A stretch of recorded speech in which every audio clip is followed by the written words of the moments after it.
Uh, we will start right away with the first speaker. Mr. Gunjal Ikir Munda is currently an assistant professor at the Central University in Jharkhand. As he says, that is his day job. At heart, he's a cultural activist who has traveled the world to share his culture and thoughts. Reading what he has written on the internet, I was struck by the simplicity of what he has to say. No jargon, no rhetoric, no hyperbole.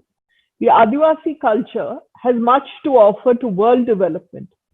Both India and the world at large are making a big mistake in ignoring it. The Adivasi concept of collectivism, their identification with nature are what the world needs now. Watching some of the videos of Gunjal performing with the troops, I found my feet tapping to the energetic drum beats. Here's wishing that these drum beats lead the world forward as well.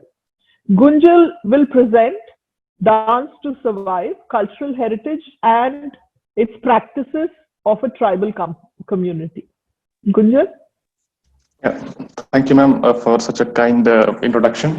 I hope I am audible properly. Yes. Yeah. Okay, so I'll just...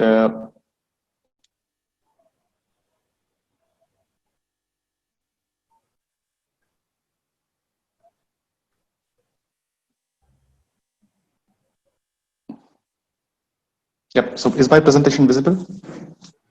Yes, it is. Thank you. Yes. Okay, thank you. So, yeah, I very much agree to the chair, that as a part of so-called minority culture, we generally face a dilemma as to which way should we go. I mean, as a youngster myself, it's kind of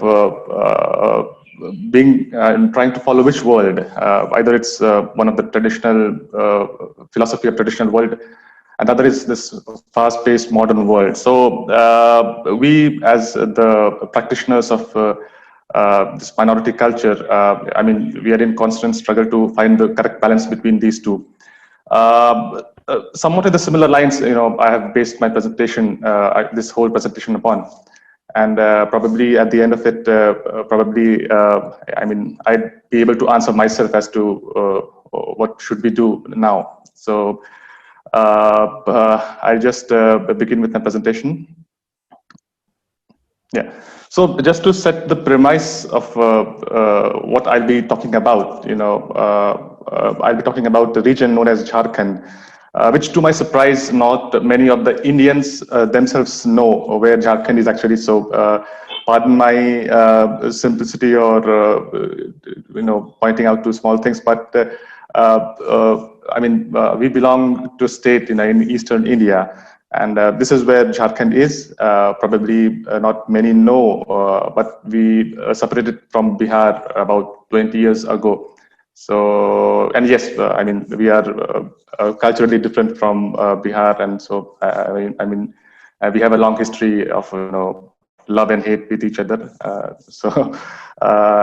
Yeah. If you look to the right, and that's the geographical map of Jharkhand, more importance than just the outline, because it's different from the rest of the region, like West Bengal or even Bihar, in sense that both the regions comprise totally of plain areas. While Jharkhand, it's mostly hills and not mountains, it's hills and plateaus. And that's probably where the distinct cultural identity and the other distinctness comes from. It's based on the difference in geography. Yeah. So the thing which I think about is very unique in Jharkhand. And I being a student of language and also teaching languages, I'm proud to say that there are at least 16 different languages being spoken, very much alive in. They belong not from a single language family, but three different language family. And one of the language families being the Austroasiatic language family. It's one of the unique language family in India. It's found mostly in central and central India. And to add on to it, there are 32 scheduled tribes here. So this is how diverse Jharkhand is. And though it's diverse, that's where a bit of a problem comes into play.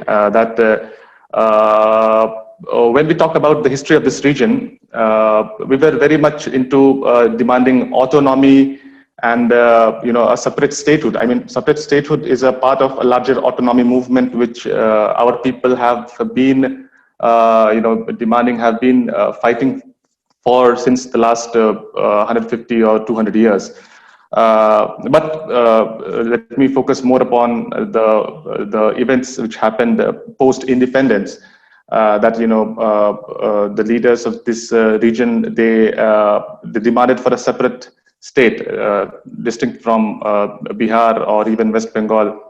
But they were rejected because the idea at that time was that in order to be recognized as a state, you need to have a common language being spoken all around.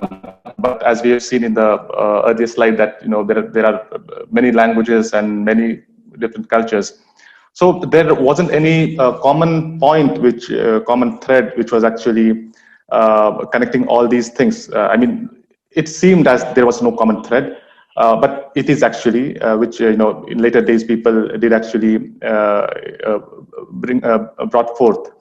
The second problem with this region, as to getting an autonomy or getting a statehood, was the focus of the leaders only on political agitation as such.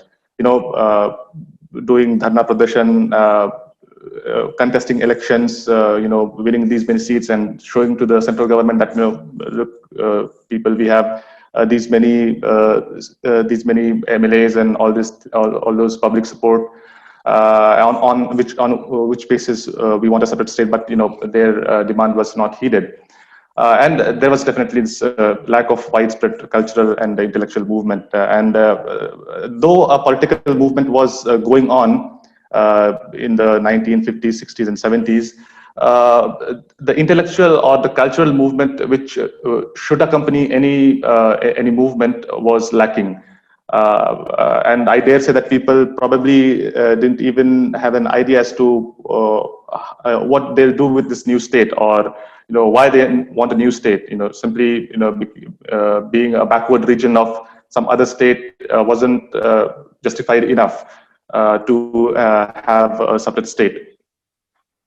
So that's where Nachi Se Bachi comes in. Well, Nachi Se Bachi, I mean, it's a Nagpuri slogan, which translates into dance to survive. And this is what the cultural reawakening movement, which was said in the 1980s, along with the Jharkhand movement, can be found in these dance to survive. And the whole philosophy of this slogan stems from Akhra. Now, I'd like to just tell what Akhra is actually.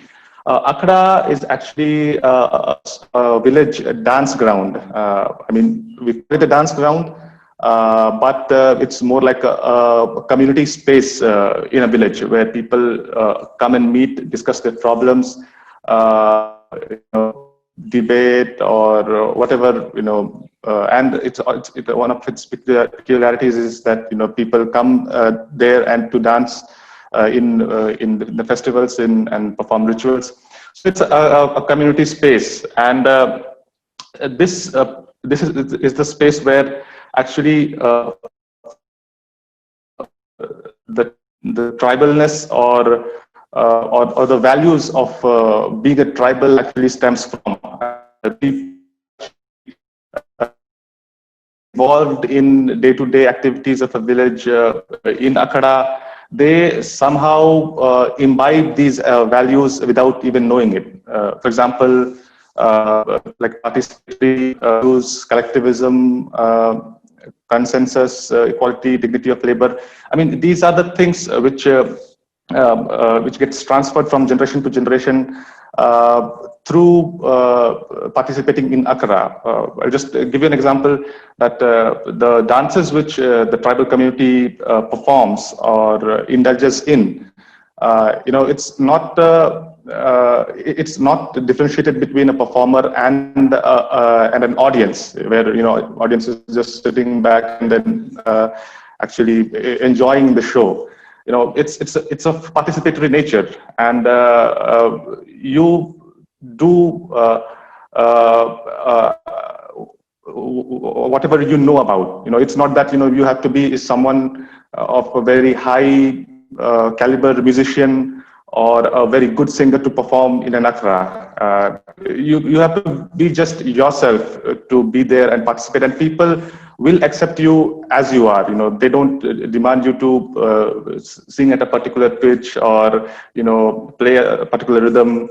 There are variations and changes according to seasons and festivals, but the overall framework is that people accept you as you are. And that's where the whole concept of tribal values comes into play. And Dance to Survive, the slogan actually wanted to, the leaders wanted to bring these values, which were so deep in this, in the urban fold, where actually the whole media attention is, and where actually we can say that the whole Jharkhand movement was being played. The people who had, all the first generation tribals who had actually got educated and were now moving to the cities, at one side they were ashamed of their heritage, because this cultural stigmatization was being played, where being shown as barbaric. Even now they are being being shown in the mainstream media, but at that time probably the pressure was too high.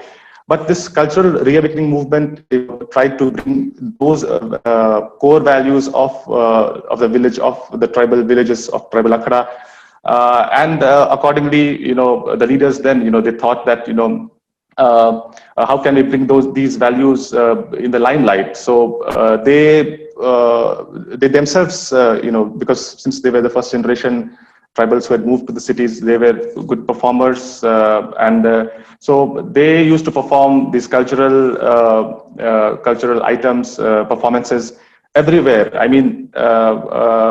In any occasion which they could get hold of, to their presence in the whole arena. And accordingly, new processions were being taken out, and almost all the small festivals which only the village folk used to celebrate, now it was the people are trying to consolidate it, and then try to get a huge mass gathering, and then bring all the tribal elements, all the tribal symbols in the mainstream media. Along with the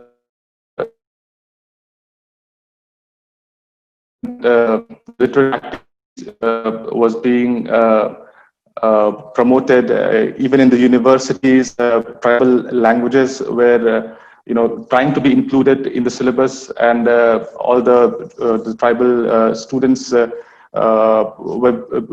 being encouraged to take up these courses. So in short, the leaders then were trying to bring the values from the villages to the cities, to the mainstream, so the so-called mainstream, so that a common thread could be formed, where different cultures, different tribes, different languages could be brought into one. And the peculiarity about this thing was that Akhra, the concept of Akhra, was prevalent in all the tribes, even among the non-tribals, though they had a different language, different songs, different rituals.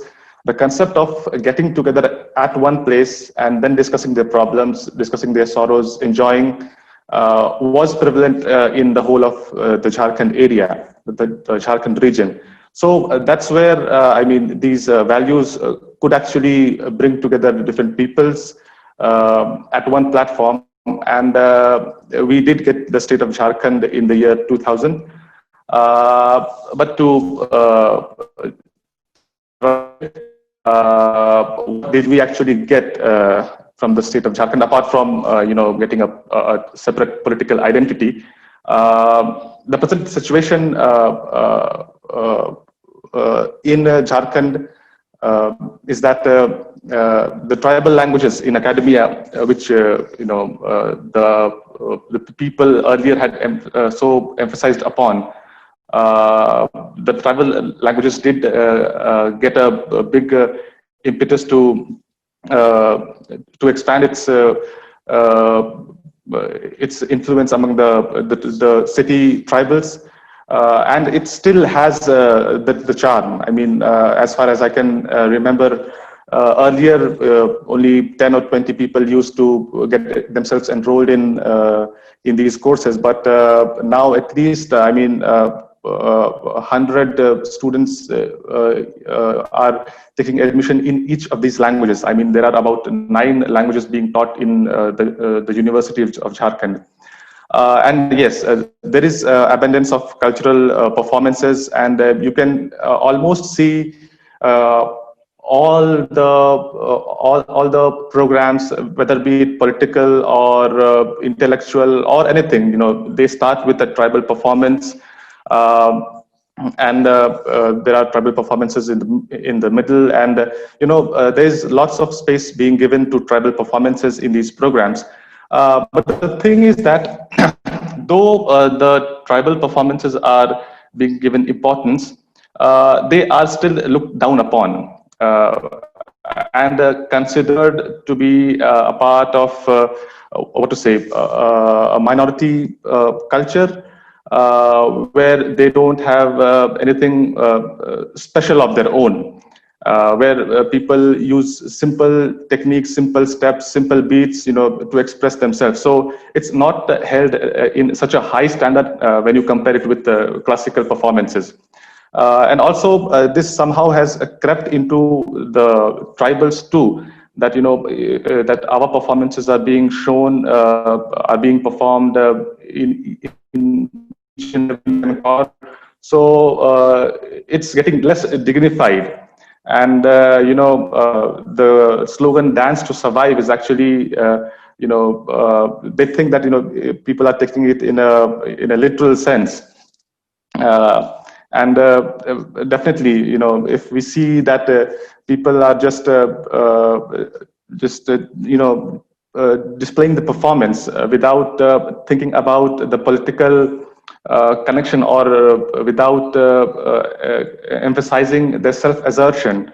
Now it's like people are more into showing off their tribalness than doing a certain performance for themselves, which the case used to be when the Jharkhand movement was on.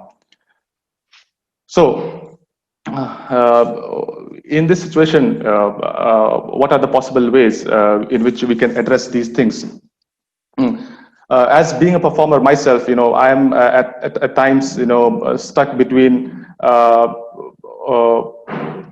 the question that for whom am I performing? Is it for me myself, or is it for me showing other people, what actually tribal culture is? So at sometimes I do also feel, it's like trying to sell your own culture to other people, which I think is definitely happening, because more and more people who are city-based and have little to no connection with the roots of this culture are involved in these cultural activities, and definitely, since they are in urban space, then the media limelight is more on them. So the whole cultural expression thing could be more of a practice and less of a display. When I say more of practice and less of a display, I mean to say that we, the city folks or the youngsters who have taken up this cultural activity, or this we have joined this cultural reawakening movement, which is still continuing till now. we have to go back to the villages. It's not that, the things which have been handed to us by the first generation of tribals who had moved to the cities, it continues till now. We have to relearn those values, go back among the people, and actually try to learn those core values which actually have sprung up from these cultural performances, which actually are the backbone of these cultural performances. And also, since most of the people here in this webinar, would someday or the other be visiting the tribal places, try to learn about their culture and other things. The thing is that any performance, a culture performance, should be actually appreciated for their cultural value rather than for their glitter or for the entertainment purpose which they have. So I urge the audience here that whenever you visit a tribal hamlet or any place, try to understand the performance in their cultural space, which for some, it might look that shiny, and it might have less of an entertaining value. But for a tribal, his culture and the performance which is embedded in it, it's of the utmost significance.